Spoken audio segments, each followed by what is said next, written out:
Hello guys, আমার মেয়ে clay দিয়ে কতগুলি জিনিস বানিয়েছে। এই যে আইসক্রিম বানিয়েছে। এটা কি বাবু? এটা কি? এটা মাছি বসে গেছে ভাতের মধ্যে। মাছি?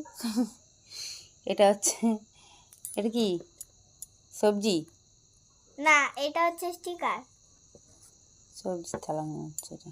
না, থালা না। এটা এটা পোকা নেই, এটা ক্যারেট। না, এটা ঝুড়ি।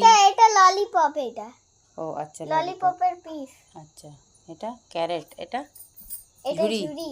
ঝুড়ির আচ্ছা, মধ্যে এখানে এই এই যে একটা বেবি বানিয়েছে। আচ্ছা, এই যে এই বেবিটা, হ্যাঁ, এই বেবিটা বেডের মধ্যে শুয়ে আছে। বেডটা আমি এই যে বেডটা বানিয়েছে, এই যে বেডটা বালিশ, এই যে বেড খুব কিউট লাগছে। ছোট্ট ছোট্ট জিনিস, পাখি, পাখি, এই যে জোকার, পাখির পা, এই যে পাখি বানিয়েছে, এই যে এটা জোকার। আর এটা হচ্ছে গোপাল ভাঁড়। তার এটা গোপাল ভাঁড়ের বউ।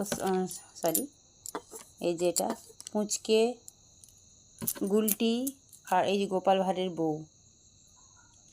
না, এটা বুলটে, পুচকের মা। এটা বুলটির মা। আচ্ছা আচ্ছা, গুলটির মা, পুচকের মা, মানে গোপাল ভাঁড়েরই এক একটা ক্যারেক্টার এগুলো। এই যে গোপাল ভাঁড়ের বউকে বানিয়েছে এটা গোপাল ভাঁড়। আপনারা কমেন্টস করে জানাবেন বন্ধুরা, আর আমার মেয়ের এই ছোট্ট প্রয়াস কেমন হয়েছে। আইসক্রিম। আচ্ছা, এই যে আইসক্রিম।